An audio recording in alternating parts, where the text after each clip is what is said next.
শেষে আমার রবের দরজা থেকে যখন আমি দুনিয়াতে এসেছিলাম, আল্লাহ জান্নাত থেকে আমাকে পৃথিবীতে নামাইলেন। এই জুদা হওয়ার কারণে 350 বছর ধরে আমি কেঁদেছিলাম, 350 বছর ধরে আমি কান্না করেছিলাম। 350 বছর ধরে কান্নার কারণে আদম সফিউল্লাহর চোখের পানি থেকে মুখের গোশতগুলি পচে গিয়েছিল, আর কেঁদে কেঁদে আদম সফিউল্লাহর চোখগুলি কালো হয়ে গিয়েছিল, কষ্ট হচ্ছিল আদমের। যেই দিন লক্ষ্য করলেন আদম আলাইহিস সালাতু ওয়াস সালাম, সেই দিন ভাবলেন, আহা, আমি তো 350 বছর ধরে কাঁদলাম, আমার কান্না তো রবের দরবারে মঞ্জুরিয়ত হলো না, মকবুলিয়ত হলো না। তাহলে আমি তো জান্নাতে আল্লাহ নামের পরে আর একটা নাম দেখেছিলাম, ও নামটা বড় দামি, ওই নামওয়ালা বড় ইজ্জতওয়ালা, বড় শানওয়ালা, বড় সম্মানওয়ালা। আদম সফিউল্লাহ বলেন, ইয়া রব, ওই নামের উসিলায় মুহাম্মদুর রাসূলুল্লাহ সাল্লাল্লাহু আলাইহি ওয়াসাল্লামের উসিলায় আল্লাহ তুমি আমি আদম রে তোমার দরবারে কবুল করে নাও। একবার জোরে বলা যাবে কি মারহাবা?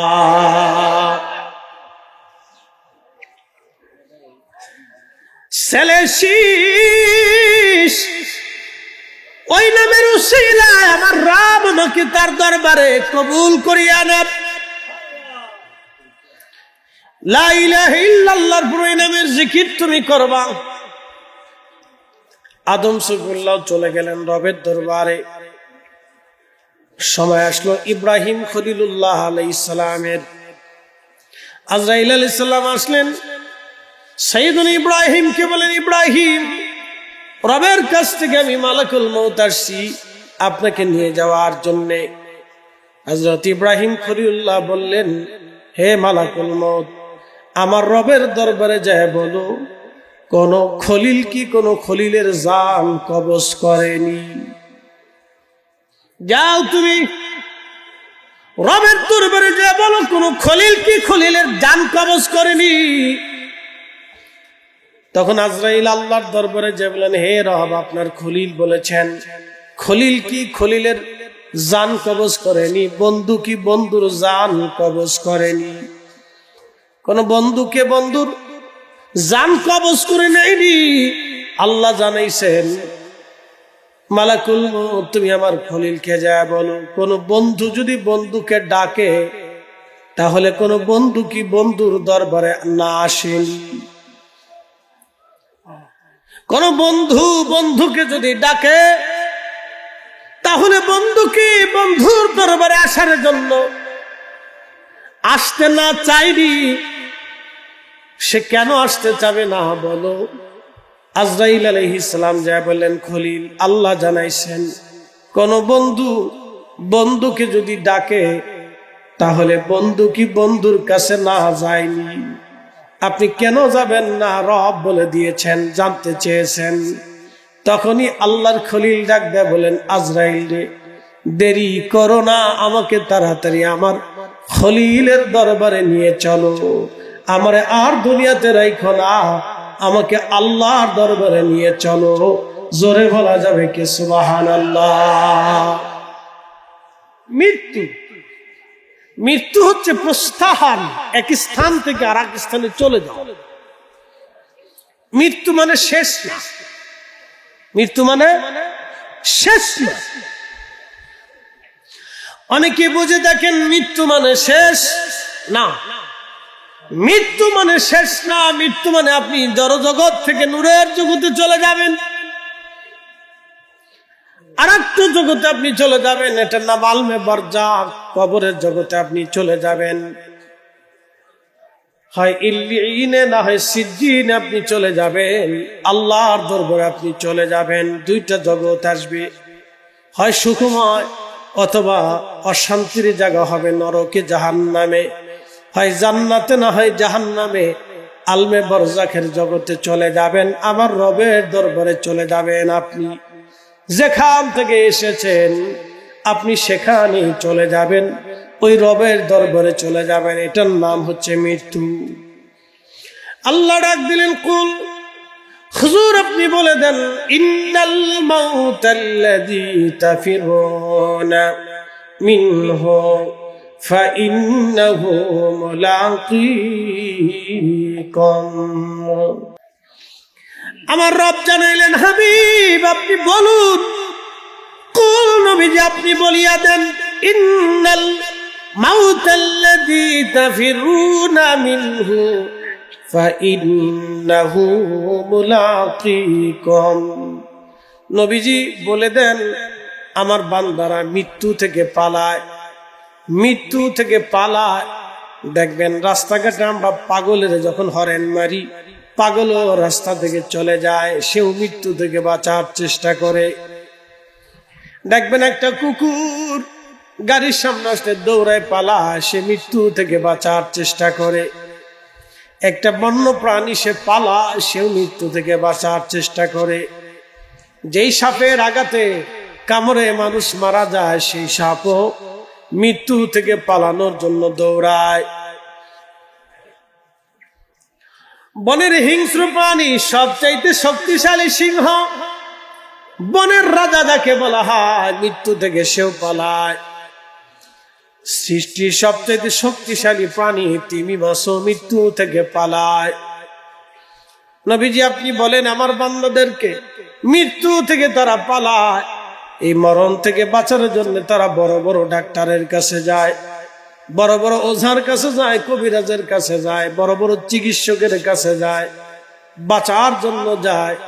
আল্লাহ ডাক দিলেন হাবিব উম্মতকে জানায় দেন, বান্দাকে জানান ফাইন্নাহু মুলাকীকুম, এই মরণ তার সাথে মোলাকাত করবে, এ মালাকুল মউত তার সাথে মোলাকাত করবে, এ মালাকুল মউত তার সাথে মোলাকাত করবে, এ মালাকুল মউত তার সাথে মোলাকাত করবে। মৃত্যু তার সাথে মোলাকাত করবে। সুম্মা তুরাদ্দুনা ইলা আলিমিল গায়বি ওয়াশ শাহাদাত,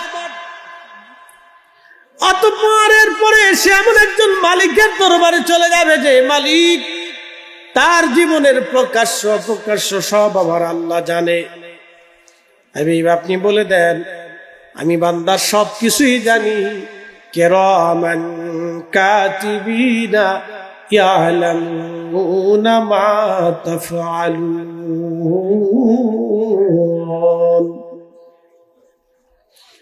কিরামান কাতিবিন দুই পাশে বসা, লিখতে দিলেন আমার রব। তারা সব সময় লিখে আপনি কোথায় কি করেন, আপনার চোখ দিয়ে কি করেন, জবান দিয়ে কি করেন, আপনার হাত দিয়ে কি করেন, পা দিয়ে কি করেন, আপনি কতটুকু নেকি করেন। কিরামান কাতিবিন সব লিখতে থাকে। একটা সেকেন্ডের জন্য তার কলম বন্ধ হবে না। ভালো লেখে মন্দ লেখে, ভালো লেখে মন্দ লেখে। আল্লাহ জানাইলেন হাবিব উম্মতকে জানান কিরামান কাতিবিনা ইয়ালামুনা মা তাফআলুন, এরা জানে তুমি যা করো।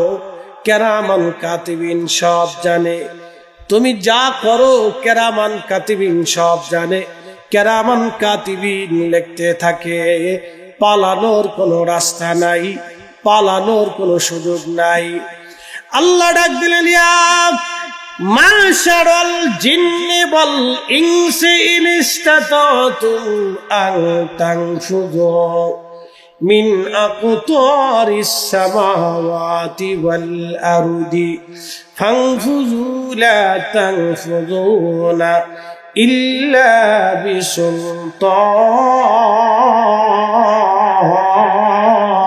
বিসুলতান।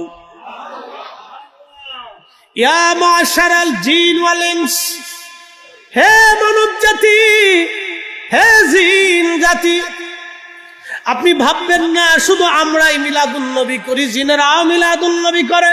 আল্লাহু আকবার। না, কেন আসতে হবে কেন? জোরে বলেন, জোরে জোরে।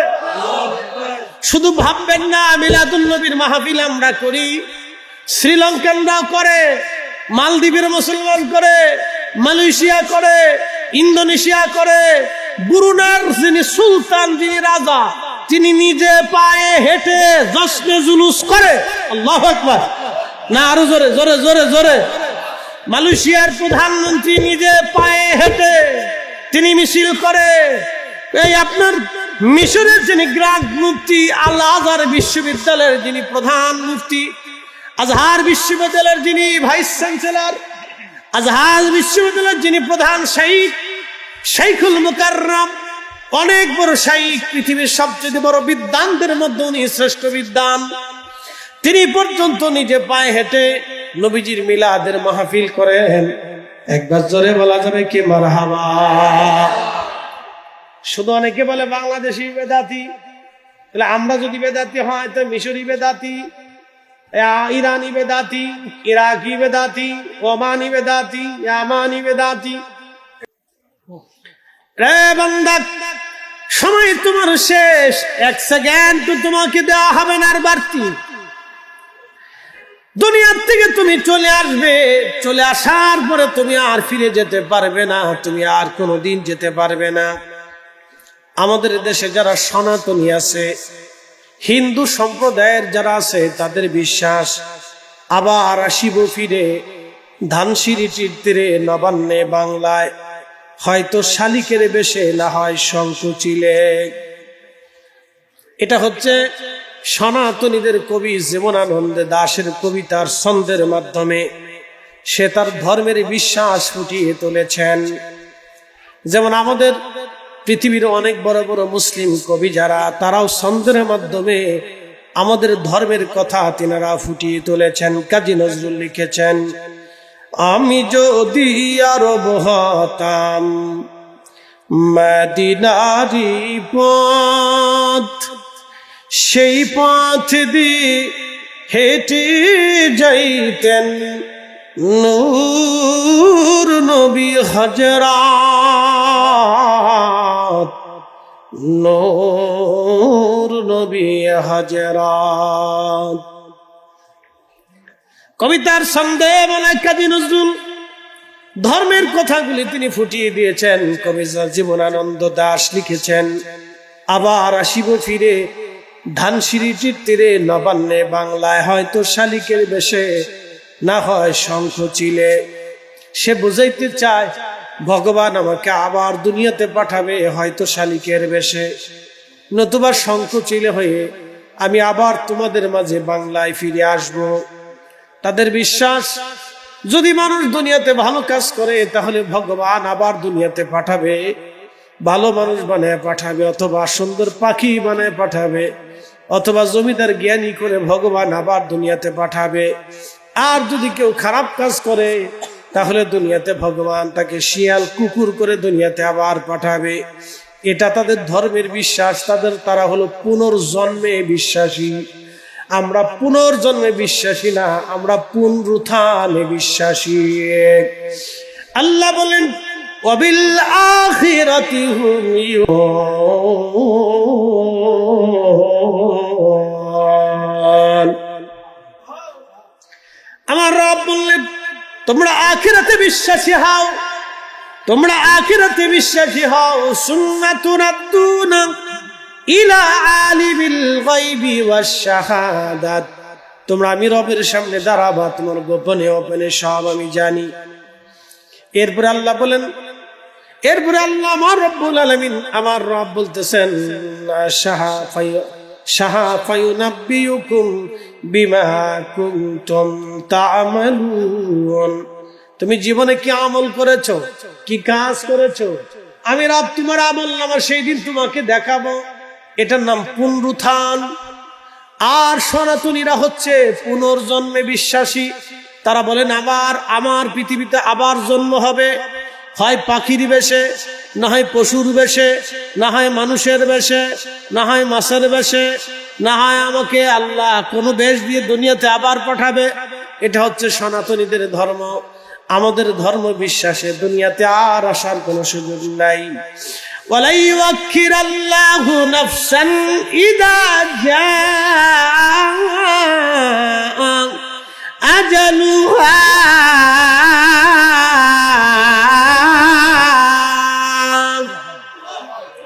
আমাদের আর আসার সুযোগ নেই। আমার রব বলে দিলেন তোমরা আর আসতে পারবে না। অর্থাৎ আমরা পুনরুত্থানে বিশ্বাসী। তবে নবীদের একটা হালত আছে, এটার হালতের নাম হলো রুহানি হালত। এই রুহানি হালতে আল্লাহ নবীদেরকে একটা সুযোগ দেন। বলে সুযোগ কি? তাম দুনিয়া তারা তাসাররুফ করতে পারেন, কিন্তু শরীয়তে আর দেখা হবে না। মানুষ কবরে যখন আপনি যান, তখন কবরের পাশে দাঁড়ায় সালাম দেন, আসসালামু আলাইকুম ইয়া আহলাল কবর, হে কবরবাসীরা, তোমাদের উপরে আল্লাহর পক্ষ থেকে শান্তি বর্ষিত হোক। আপনি যখন সালাম দেন, কবরওয়ালার আপনার সালাম শুনে আপনার সালামের জবাব তোরে রুহের জগৎ থেকে দিয়ে দেয়। একসাথে বলবেন আল্লাহু আকবার। রুহের জগৎ থেকে কবরওয়ালার সালাম আপনার উত্তর দিয়ে দেয়। আপনি যখন জিয়ারতে দাঁড়ান মায়ের কবরের পাশে, মা আপনাকে দেখে কিন্তু আপনি মাকে দেখেন না। মা আপনার কথা শুনে কিন্তু আপনি মার কথা শুনেন না।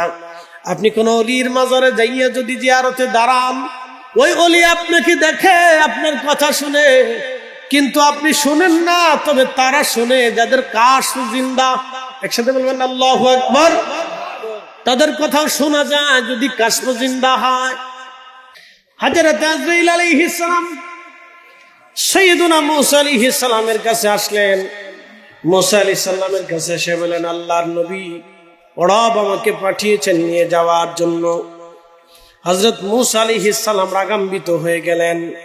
একটা ঘুষি এবং চর হযরত আজরাইল আলাইহিস সালামের চেহারা বরাবর মেরে দিলেন।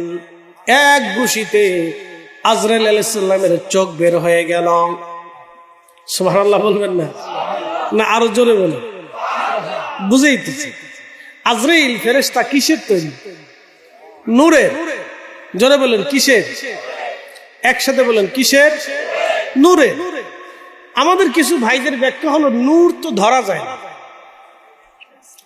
এটি স্পর্শ করা যায় না। যেমন এই যে আলো, লাইট, এটাকে বলে আরবিতে বলে নূর। এই নূর তো আমরা আঘাত করতে পারতেছি না, হাত দিয়ে ধরতে পারতেছি না, কিন্তু চোখ দিয়ে দেখতে পারতেছি। তাহলে রসুল কি করে নূর হয়? ফেরেশতা নূরের তৈরি। এখন আমার প্রশ্ন, আজরাইল আলাইহিস সালাম তো নূরের তৈরি ফেরেশতা, তো আজরাইলকে মুসা আলাইহিস সালাম তো ঘুষি মারলেন, এক ঘুষিতে চোখ বেরিয়ে গেল। এটা তো আমার বর্ণনা, আল্লাহ রাসূলের বর্ণনা। সহিহ বুখারী, সুনানুন নাসাঈ, বিভিন্ন হাদিসের কিতাবে বিশুদ্ধ riwayat আসছে, একবার বিশুদ্ধ বর্ণনা। আল্লাহর নবী হযরত মুসা কালিমুল্লাহ ঘুষি মারলেন, আজরাইলের চোখ বের হয়ে গেল। সুবহানাল্লাহ বলবেন। তার মানে কি নূরের তৈরি ফেরেশতার কি আছে? চোখও আছে। মুসা আলাইহিস সালাম ঘুষি দিলেন, চোখেও লাগলো, এটা বের হয়ে গেল। তো উনি চোখ ধরে আল্লাহর কাছে চলে গেলেন। ইয়া আরব, কার কাছে পাঠাইছিলেন? এটা বহুত জালালি, অনেক জালালি, বিরাট রাগান্বিত। আল্লাহ আমার মায়ের অস্থির করে দিচ্ছে, আমার চোখ বের করে দিচ্ছে। বলো কি? হ্যাঁ ইয়া রাব্বি, সে মরতে চাই। বলে যাও তার কাছে ফিরে একটা বার্তা পাঠাও, একটা মেসেজ দাও যে আমার মুসা যেন একটা গরুর উপরে, গাভীর উপরে হাত রাখে। হাতের নিচে যত পশম পড়বে তত পশমের বিনিময়ে একটা এক এক বছর করে আমি তার হায়াত দিয়ে দেব। যাও। হযরত মুসা কালিমুল্লাহ দরবারে এসে হযরত আজরাইল আলাইহিস সালাম এসে বললেন, সালাম দিলেন, ওগো আল্লাহর নবী, আল্লাহ আমাকে আবার পাঠিয়েছেন একটা বার্তা দেওয়ার জন্য। আপনি একটা গাভীর উপরে হাত দিবেন, হাত দেওয়ার পরে আপনার হাতের নিচে যত পশম আছে, যে কয়টা পশম পড়বে, এক একটা পশমের বিনিময়ে আপনাকে এক এক বছর হায়াত হবে। মুসা নবী বললেন, হে আজরাইল, তারপরে কি হবে? বলে হুজুর, তারপরেও মরণ আসবে, মৃত্যু থেকে আপনি পালাতে পারবেন না, তারপরেও মরণ আসবে, আপনাকে চলে যেতে হবে, থাকা যাবে না। মুসা আলাইহিস সালাম বলেন, আজরাইল, যেহেতু দুনিয়াতে থাকার সুযোগ নাই, তাহলে আর দেরি করো না, আমাকে নিয়ে চলো, আমি রবের দরবারে চলে যাব, আর থাকবো না। সাইয়েদুনা মুসা কালিমুল্লাহ আল্লাহর দরবারে চলে গেলেন। হযরত নবী শীষ ডেকে বলেন, আব্বা জান, আমি তো লা ইলাহা ইল্লাল্লাহ চিনলাম, কিন্তু মুহাম্মাদুর রাসূলুল্লাহ বুঝলাম না। এই নামটা কেন? এই নামের পিছনে আমি লাগাবো গো বাবা। আদম শফিউল্লাহ ডাক দিয়ে বলেন, বেটারে তুমি জানো না আমি আদম আলাইহিস সালাতু ওয়াস সালাম জান্নাতের মধ্যে ছিলাম। জান্নাতের পাতায় পাতায়, জান্নাতের গাছে গাছে, জান্নাতের মোহনায় মোহনায়, নদীতে ঝর্ণায়, জান্নাতের পুরা বিল্ডিং গুলিতে, প্রাসাদ গুলিতে, আর আরশে মুআল্লার উপরে লেখা আছে লা ইলাহা ইল্লাল্লাহু মুহাম্মাদুর রাসূলুল্লাহ সাল্লাল্লাহু আলাইহি ওয়াসাল্লাম। কে দিয়ে বুঝাবো আপনাকে? জান্নাতের হুরেদের কপালে কপালে, গিলমানদের চোখের মনিতে মনিতে ওই নবীর নাম। বেটা শীষ, লা ইলাহা ইল্লাল্লাহর পর ওই জিকির খানাও তুমি আদায় করবা, নামটা উচ্চারণ করবা। কি জিন্দা হবে? কাশ মেশিন, মেশিন আমাদের মেশিন মরে গেছে, এ কল মরে গেছে, এটির ভিতরে নাই কিছু, এটি মরা মরা, জিন্দা করতে হবে। বলে জিন্দা কেমনে করতে হয়? এটার একটা ক্লাস আছে, হুজুর মাদ্রাসায় পড়ান, 1 থেকে একবারে দাখিল পর্যন্ত শ্রেণী বিন্যাস আছে, এরপরে সাবজেক্ট ভিন্ন ভিন্ন আছে, রেজুলেশন ভিন্ন, কোন ক্লাসে কোন টিচার থাকবে, কয়টা পর্যন্ত ক্লাস করবে, এটা ওটা শ্রেণী বিন্যাস করেন, ভাগাভাগি করে বুঝায় সব প্রতিষ্ঠানকে নিয়ন্ত্রণে রাখেন হুজুরে। উনি হচ্ছেন প্রতিষ্ঠানের হেড, পুরা প্রতিষ্ঠান থেকে উনি নিয়ন্ত্রণ করেন, মনোযোগ দিবেন। তো তাসাউফের একটা ক্লাস আছে, এই কাশফ জিন্দা হওয়ার জন্য ক্লাস আছে। এটা আউলিয়া কেরামের সোহবতে সবকে বসতে হয়, এটার রেজুলেশন আছে, এটার সাবজেক্ট আছে, এটার পাঠ্যপুস্তক আছে, এটার আবার পরীক্ষা আছে। দুনিয়ার গতানুগতিক পরীক্ষার মতো না, এটার পরীক্ষা ভিন্ন, এটার পড়ালেখাও ভিন্ন, এটার ক্লাসও ভিন্ন, এটার ইবাদতও ভিন্ন, এটার সাধনাও ভিন্ন, এ জগতই আলাদা। এই জগতে যারা পদার্পণ করে নিজের আমিত্বকে, নিজের সব কিছুকে আল্লাহর জন্য রাহে লিল্লাহ করে দিয়ে, দরবারে মুস্তাফার গোলামীর মাধ্যম দিয়ে, জীবনের সব কিছুকে বিসর্জন দিয়ে এরা আল্লাহকে খুশি করে, আল্লাহ রসুলকে রাজি করিয়া তাদের কাশফ গুলি তারা জিন্দা করা, তখন তারা কাশফের মাধ্যমে তাম দুনিয়ার ওলিদের সাথে তারা মিটিং করে। একসাথে বলবেন আল্লাহু আকবার। এই কাশফের মাধ্যমে সমস্ত দুনিয়ার ওলিদের সাথে তাদের কথোপকথন হয়। মোবাইলের মাধ্যমে যেমন আমরা ভার্চুয়াল মিটিং করি, হোয়াটসঅ্যাপ গ্রুপে, মেসেঞ্জার গ্রুপে আমরা কথা বলি। একজন আমেরিকাতে, আমি বাংলাদেশে, আর একজন ইউরোপে, আর একজন সৌদি আরবে, 10 জন 10 দেশে আছে, কিন্তু আমরা কথা বলতেছি সবাই সবার সাথে দেখা হয়। ঠিক ওলিদের কাশফের ভার্চুয়াল মিটিং আছে, কাশফের মাধ্যমে ওলিরা ভার্চুয়াল মিটিং করে। আমি আপনাকে এটা বুঝাইতে পারবো না ভাই, কারণ আপনি হোয়াটসঅ্যাপ দেখেন, এটা বিশ্বাস করেন, ওলিদেরটা দেখেন না, এই জন্য বিশ্বাস করতে পারেন। কি কথা বলেন, ঠিক কিনা? আমরা সুন্নি যারা, তারা আমরা বিশ্বাস করি, আমরা মানি ওলিদের কাশফের মিটিং হয়, তাসব মানি বিধায় বিষয়টা আমরা বিশ্বাস করি। আল্লাহর নবীর সাথে, মেহবুবের সাথে তাদের কথা হয়। একসাথে বলবেন আল্লাহু আকবার। না না হয় না, আরো জোরে বলেন আল্লাহু আকবার। তার বাস্তব প্রমাণ হযরত ইমাম বুখারী রাহিমাহুল্লাহ, তিনি বুখারী শরীফের প্রত্যেক হাদিস মোবারক লেখার আগে দরবারে মুস্তাফার জিয়ারতে যাইতেন, প্রিয় নবীর কদম মোবারকে দাঁড়াইতেন, গোসল করে যাইতেন, গোসল করে 2 রাকাত নফল নামাজ পড়ে দরবারে মুস্তাফার সামনে দাঁড়াইয়া নবীজির কদম মোবারকে দাঁড়াইয়া ইজাজত নিতেন। প্রিয় নবীর পক্ষ থেকে যদি ইজাজত আসতো, তো ইমাম বুখারী ওই হাদিস বুখারী শরীফে লিখতেন। একসাথে বলা যাবেন আল্লাহু আকবার। তো কি বুঝলেন?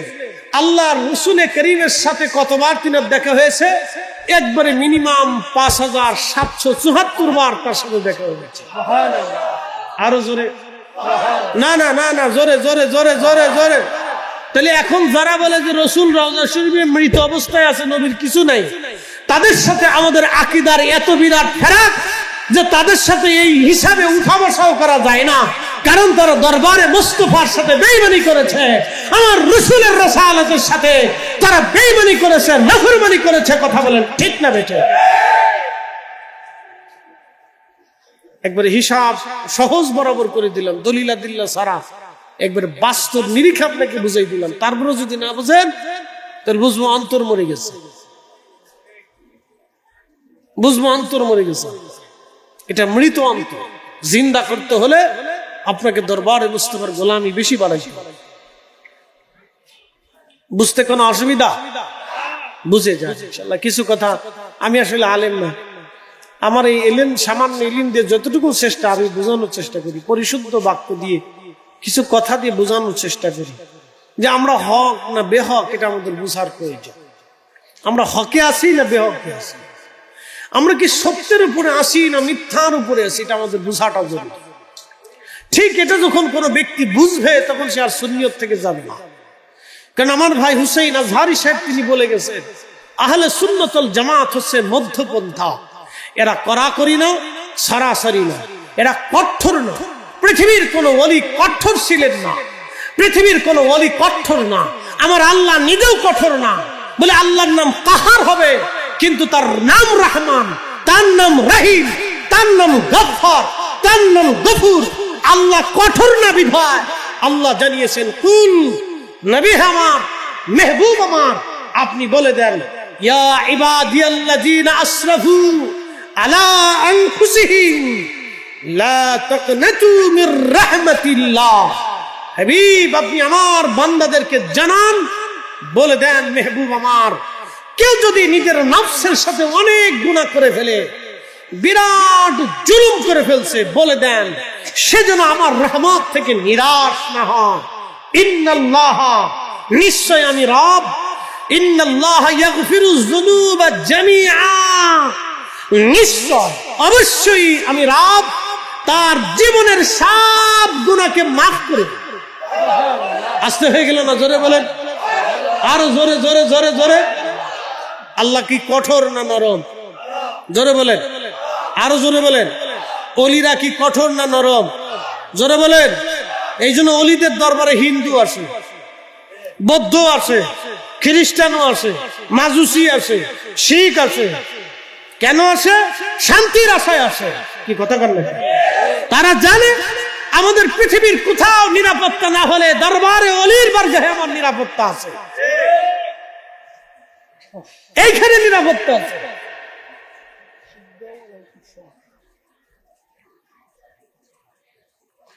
প্রিয় উপস্থিতি হাজিরিন, খুবই মনোযোগ দিয়ে কথাগুলি শুনবেন।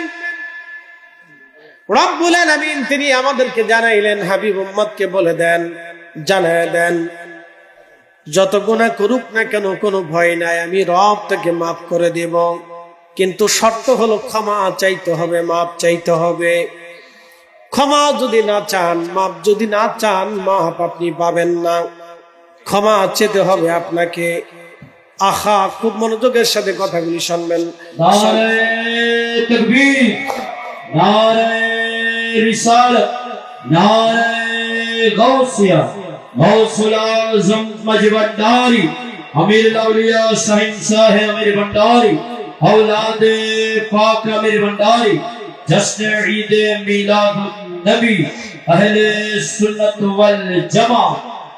মারহাবা মারহাবা। সম্মানিত প্যারা হাজরিন, ইতিমধ্যে আমাদের মঞ্চে তশরিফ এনেছেন আজকের আজিমুসান মাহফিলের সম্মানিত মেহমান আলা, ঐতিহ্যবাহী দরবার আমির ভান্ডার দরবার শরীফের সম্মানিত সজ্জাদান সিং, औलाद আমির পীরে তরিকত শাহ সুফি সৈয়দ গোলাম রাসূল আল্লামা ফরিদ রহমত সালামের ভান্ডারি মতাজিলুল আলী দওয়ান আমাদের মঞ্চে তশরিফ এনেছেন, তশরিফ ফরমাচ্ছেন औलाद আমির পীরে তরিকত শাহ সুফি সৈয়দ মামুন রশিদ শামের ভান্ডারি মতাজিলুল আলী সহ উলামায়ে ইকরাম, অতিথিবৃন্দ, বিশেষ করে আমাদের আজকের আজিমুসান মাহফিলের সম্মানিত সভাপতি মহোদয় সহ অপরাপর উলামায়ে ইকরাম, অতিথিবৃন্দ যারা তশরিফ এনেছেন, আমি প্রত্যেকের সাথে আন্তরিক মোবারকবাদ এবং শুভেচ্ছা জ্ঞাপন করছি। মঞ্চে আরো তশরিফ ফরমাচ্ছেন আমাদের সকলের সুপরিচিত জনাব মোহাম্মদ আবুল ফয়েজ কমিশনার সাহেব সহ এবং জনাব মোহাম্মদ মুফিজুর রহমান সহ যারা উপস্থিত হয়েছেন আমি প্রত্যেককে আন্তরিক মোবারকবাদ এবং শুভেচ্ছা জ্ঞাপন করছি। আপনারা একটু যদি সামনের দিকে এসে বসেন তাহলে পিছনে যারা দাঁড়িয়ে আছেন বাইরে বসতে পারবেন, সবাইকে বসার সুযোগ করে দিবেন। মাশাআল্লাহ, আলহামদুলিল্লাহ। সালাতুন ইয়া রাসূলুল্লাহ, সালামুন ইয়া হাবিবাল্লাহ, সালাতুন ইয়া রাসূলুল্লাহ আলাইকুম সালাম ইয়া হাবিবাল্লাহ আলাইকুম। আমরা একসাথে বলি আলহামদুলিল্লাহ। আল্লাহ আমাদেরকে আমলের তৌফিক নসিব করুন। বলছিলাম আমরা ফিরে যাব কার কাছে? আল্লাহর কাছে। সাইয়েদুনা ইব্রাহিম আলাইহিস সালাতু ওয়াস সালাম আল্লাহর কাছে চলে গেলেন। মুসা আলাইহিস সালামের কাছে আল্লাহ আজরাইল আলাইহিস সালামকে পাঠিয়েছে, যাও আমার মুসারে নিয়ে আসো। শুকরিয়া আদায় করে বলি আলহামদুলিল্লাহ। শুকর গুজার করি সে আল্লাহর, যিনি সর্বশ্রেষ্ঠ নবী, সমস্ত নবীদের শিরতাজ ইমাম, কঠিন হাসরের ময়দানের যিনি মাকামে মাহমুদুল্লাহ, সর্বোচ্চ সম্মানের অধিকারী, সর্বোচ্চ মর্যাদার যিনি অধিকারী, হাউজে কাউসারওয়ালা, সাহেবে কোরআন, সাহেবে শরীয়ত, সাহেবে জান্নাত, সাহেবে শাফাআত, সেই নবীজির উম্মত হিসেবে আপনার আমার মতো নাফরমান নাসিসকে আল্লাহ কবুল করেছেন। আমার এবং আপনার মতো গুনাহগারকে আল্লাহ মঞ্জুর করেছেন। এত বড় দামি নবীর উম্মত হওয়ার মতো কোনো যোগ্যতাই আমাদের নাই, কোনো যোগ্যতাই নেই, আমাদের কোনো যোগ্যতাই নেই। আল্লাহ দয়া করেছেন, এহসান করেছেন, ভালোবেসেছেন। পৃথিবীতে অসংখ্য রূহ আল্লাহ সৃষ্টি করেছেন। আদম সফিউল্লাহ আলাইহিস সালাতু ওয়াস সালাম থেকে কিয়ামতের শেষ সময়ে সিংহায় ফুৎকার দেওয়া পর্যন্ত যত মানব জাতি দুনিয়াতে ভূমিষ্ঠ হবে, সমস্ত মানব জাতির রূহগুলি আল্লাহ একদিনে সৃষ্টি করেছেন, এক সময়। আল্লাহ আমাদেরকে আদম সফিউল্লাহর জামানাতে পাঠান নাই, সমস্ত রুহুদের বয়সে। আমরা এখানে যারা বসে আছি সবার রুহের বয়সে, কিন্তু আগে পিছে করে আল্লাহ পাঠাইছে। সবার রুহের বয়স কি এক, কিন্তু আগে পিছে করে পাঠাইছে। আদম সফিউল্লাহ আলাইহিস সালাতু ওয়াস সালামের উম্মাহ করে আল্লাহ আমাদেরকে পাঠান। ইমাম মোল্লা আলী কারি মাক্কি শরহে ফিকুল আকবরের মধ্যে তিনি লিখেছেন, 2,24,000 নবী এবং রসুল আল্লাহ পৃথিবীতে পাঠিয়েছেন আলাইহিমুস সালাম। কোন নবীর উম্মত আল্লাহ আমাদেরকে বানান নাই। সর্বশেষে পৃথিবীর এক বৃদ্ধকালে দুনিয়ার সূর্য যখন ডুবে যাচ্ছে, হেলে যাচ্ছে, কুসুম আকৃতি ধারণ করেছে, ঠিক এমন একটা সময়ে আল্লাহ তার সেরা মেহবুবের উম্মত হিসেবে আপনাকে আর আমাকে নির্বাচিত করেছে। আপনি যদি 1000 বছর সেজদায় থাকেন তো কৃতজ্ঞতা শেষ হবে না। ওই নবীর, ওই মেহবুবের আগমনে আমি খুশি হব না তো খুশি কি শয়তান হবে? আমরাই খুশি হব। কথা বলেন ঠিক কিনা? ঈদ আমাদেরই হবে, কথা ঠিক কিনা? ঈদ কাদের হবে? না, জোরে বলেন, কাদের হবে? আমাদেরই হবে। ওই নবীর আগমনে ঈদ খ্রিস্টান করবে না, মাজুসি করবে না, সনাতনী করবে না, শিখ করবে না, বৌদ্ধ করবে না, আদার্স অন্য কোন ধর্মের জাতিসত্তা তারা এই নবীজির আগমনে ঈদ করবে না, কারণ তারা নবী মানে না। আমাদেরকে আল্লাহ নবীর উম্মত হিসেবে যেহেতু কবুল করেছেন, তো আমরা ঈদ মানব না তো মানব কে? আমরা খুশি হব না তো খুশি হবে কে? কথা ঠিক আছে না? আমরাই হব। আল্লাহ সেই শ্রেষ্ঠ নবীর উম্মত হিসেবে আমাদেরকে মঞ্জুর করেছেন, কবুল করেছেন, এহসান করেছেন, দয়া করেছেন। সেই জন্য মহান মনিবের শাহান শাহী আসমানে দরবারে ইলাহিতে আওয়াজ তুলে কৃতজ্ঞতা হিসেবে শুকরিয়া করে বলি আলহামদুলিল্লাহ। প্রিয় উপস্থিতি, পৃথিবী থেকে আমরা সবাই চলে যাব। নবী আলাইহিস সালামরাও এসেছিলেন, তিনাদেরকেও আল্লাহ তার কাছে নিয়ে গেছেন, আমাদেরকে নিয়ে যাবেন। মানুষ মারা যাওয়ার পরে আমরা একটা কোরআনের আয়াত থেকে একটা আয়াত তেলাওয়াত করি, ইন্না লিল্লাহ, নিশ্চয় আমরা আল্লাহর জন্য, ওয়া ইন্না ইলাইহি রাজিউন, এবং নিশ্চয় আমরা আবার আল্লাহর কাছে ফিরে চলে যাব। কথাটা খুব গভীরভাবে হৃদয়ের ভিতর থেকে বোঝার চেষ্টা করবেন। ওয়া ইন্না ইলাইহি রাজিউন, আমরা আবার আল্লাহর কাছে ফিরে চলে যাব। এর অর্থ হচ্ছে আমরা আল্লাহর কাছেই ছিলাম, আবার আল্লাহর কাছেই ফিরে চলে যাব। আমরা ওই রবের কাছেই ছিলাম, আবার ওই রবের কাছে ফিরে চলে যাব। একটা কথা মনে রাখবেন, কেউ যখন বিদেশে চলে যায়, বাংলাদেশ থেকে মায়ের কাছ থেকে সে বিদেশে গেছে, সে বিদেশ থেকে মায়ের কাছে আসতে চায়, অথবা সে ফ্যামিলি থেকে বিদেশে চলে গেছে, আবার ফ্যামিলির কাছে, বাচ্চা কাচ্চার কাছে ফিরতে চায়। এই ফেরার মুহূর্তটা তার অত্যন্ত আনন্দের থাকে, যদি সে বাচ্চাদেরকে মহব্বত করে, যদি পরিবারকে সে ভালোবাসে, তো বিদেশ থেকে ফিরে আসার সময়টা তার জন্য অত্যন্ত আনন্দের থাকে।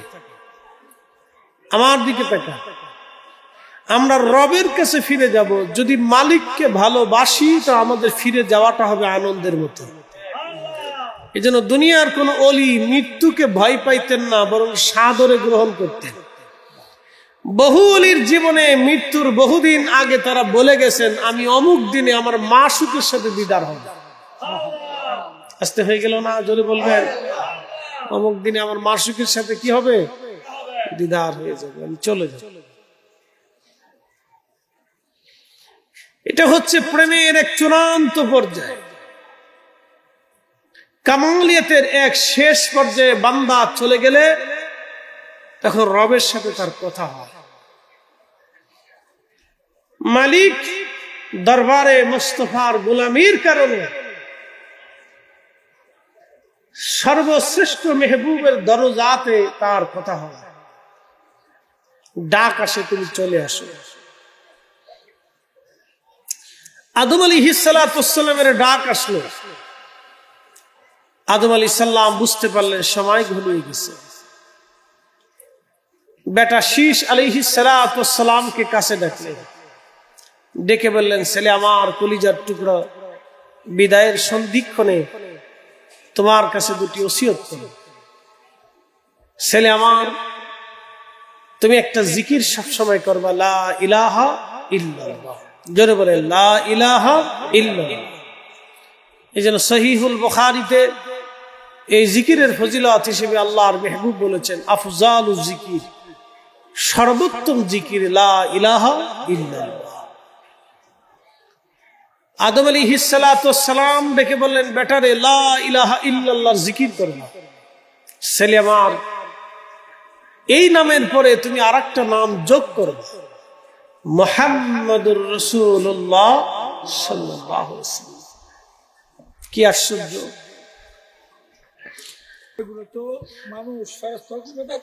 আচ্ছা, এরপরে হুজুর বলতেছে এগুলো তো মানুষ, তুমি ফেরেশতারও কি বেদাতি? আল্লাহু আকবার, জোরে করেন আল্লাহু আকবার। আরো জোরে জোরে জোরে জোরে জোরে হাত উঁচা করে বলেন আল্লাহু আকবার, আল্লাহু আকবার।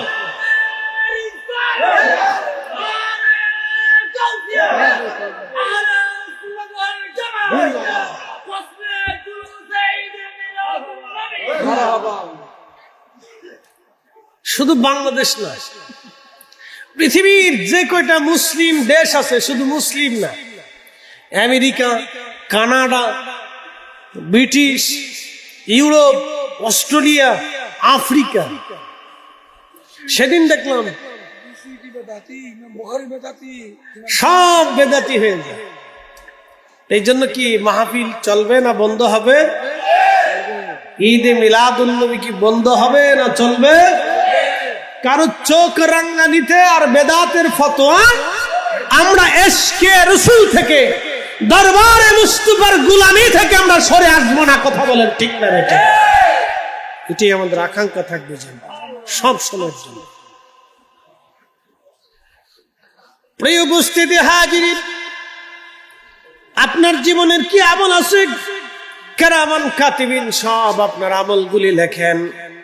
অবশ্যই আমরা আল্লাহর কাছে চলে যাব,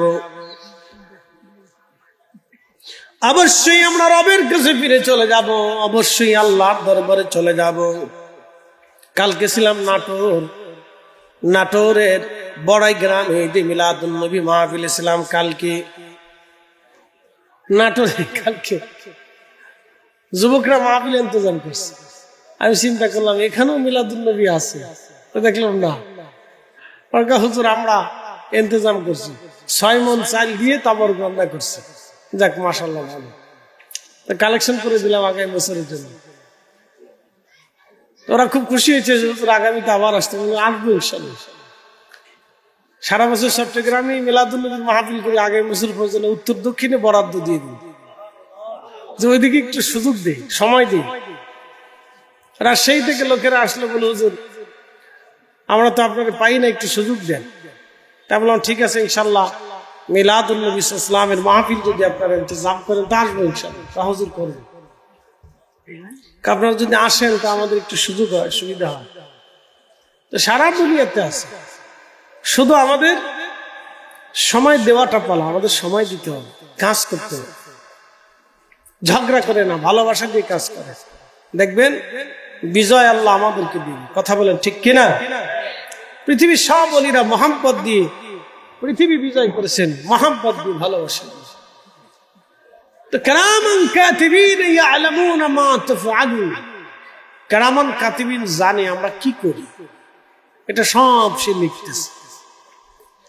আল্লাহ কোরআনে বলে দিলেন, ইয়া মা'শারাল জিন ওয়াল ইনস, হে মানুষ এবং জিন, দুইটা জাতিকে আল্লাহ ডাকে, হে মানুষ এবং জিন। এই দুটি জাতির শরীয়ত আল্লাহ দিয়েছেন। কাম, ক্রোধ, লোভ, মোহ, কামনা, বাসনা, রিয়া, আশা, আকাঙ্ক্ষা এবং যাতনা। আল্লাহ 6টা রিপু দিয়েছেন, 10টা রিপু আল্লাহ দিয়েছেন। জিন এবং মানুষকে দিয়েছেন, ফেরেশতাকে দেন। অন্যান্য প্রাণীদেরকে এত কিছু দেন নাই, দিছেন। যেমন আল্লাহ বলেছেন কুল্লু নাফসু যায়িকাতুল মাউত, প্রত্যেক নাফসের মৃত্যু। মনে রাখবেন, কুকুর, বিড়াল, অন্যান্য আদাস প্রাণীদের মধ্যে নাফস আছে, কিন্তু রূহ নাই। আল্লাহ আমাদেরকে রূহের সাথে নাফসের অ্যাডজাস্ট করে দিয়েছেন। একসাথে বলবেন আল্লাহু আকবার। এই জন্য প্রত্যেক নাফসের মৃত্যু, কুল্লু নাফসু যায়িকাতুল মাউত, প্রত্যেক নাফসের মৃত্যু হয়ে যাবে, কিন্তু রূহের মৃত্যু হবে না। রূহের মৃত্যুটাকে বলা হয় প্রস্থান। তাকে নিয়ে যাবে, আবার কবরে নিবে, অথবা ইল্লিন অথবা সিজ্জিনে নিয়ে যাবে, আল্লাহর দরবারে নিয়ে যাবে, দরবার এলাহিতে সে চলে যাবে। তার শেষ নেই, শুরু হয়েছে, শেষ নেই। আবার তাকে আল্লাহ কিয়ামতের মাঠে উঠাবে, ওখানে আল্লাহ হিসাব কিতাব করবে, তার সাথে বাক্যালাপ করবে, কথা বলবে। সেই দিন আমাদের যে বডির স্ট্রাকচার ছিল মেহশরের মাঠে, আল্লাহ আমাদের সেই বডি আবার ফেরত দিবে, সেই চেহারা আল্লাহ ফেরত দিবে। যেই চেহারা দুনিয়াতে ছিল ওই চেহারাই আল্লাহ ফেরত দিবে, কিন্তু বডির ভিতরে যাকে ছিল রূহ, এই রূহকে আল্লাহ ফেরত দিবে। আল্লাহ রূহের সাথে কথোপকথন হবে। আপনার সামনে যিনি বক্তব্য দিচ্ছেন তিনি বডি না, বক্তব্য দিচ্ছেন রূহ। একই আত্মা, একই সময় বয়স ছিল, হয়তো আগে আসছি পরে আসছি। পৃথিবীতে আগে আসা পরে আসা, আগে যাওয়া পরে যাওয়া। সময় যখন আসবে, ওয়াসআলুনাকা আনির রূহ, নবী গো রূহ সম্পর্কে কাফেররা আপনাকে বলে, আপনি বলে দেন কুলির রূহু মিন আমরি রাব্বি, এই রূহ হচ্ছে আল্লাহর হুকুম। হুকুমে আসছে, হুকুমে যাবে, হুকুমে আসছে, হুকুমে যাবে, হুকুম হবে, 1 সেকেন্ড দুনিয়াতে থাকতে পারবেন না।